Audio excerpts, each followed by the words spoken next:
Yeah, James Fritz, 271 Crutcher Road, Port Townsend, Washington. My apologies for missing 2 weeks. I was at a family reunion in Durango.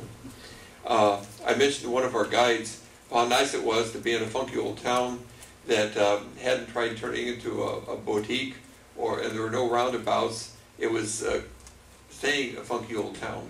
And he said, well, you have to understand, there are a third Californians, a third Texans, and a third hippies, and they cancel each other out.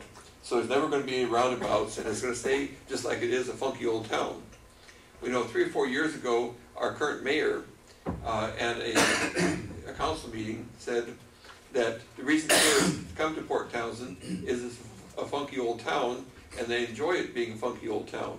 So I'm a little bit at a loss why people are trying to turn it into a Southern California boutique-ville. First comment.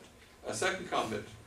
A friend of mine is a contractor building a house in Port Ludlow, and 3 times an hour he says he has to stop and talk to some carpenter that desperately wants to find work.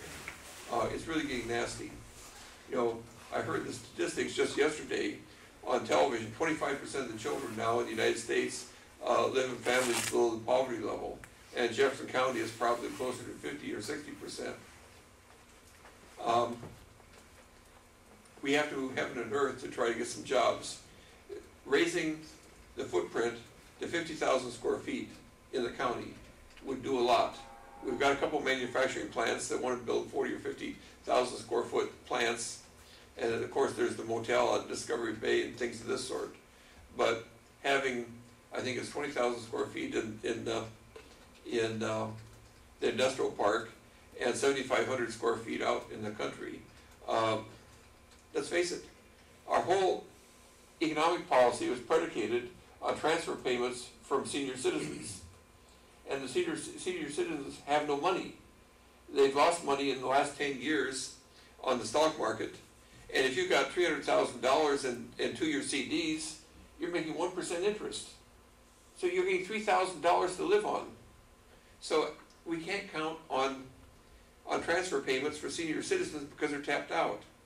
Our background industries have been allowed to languish, and the economy is going to get worse. This isn't even the end of the beginning.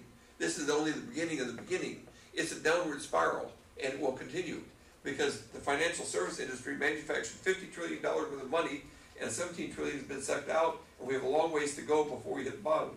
Thanks. Thank you, Mr. Fritz. Who would like to be next?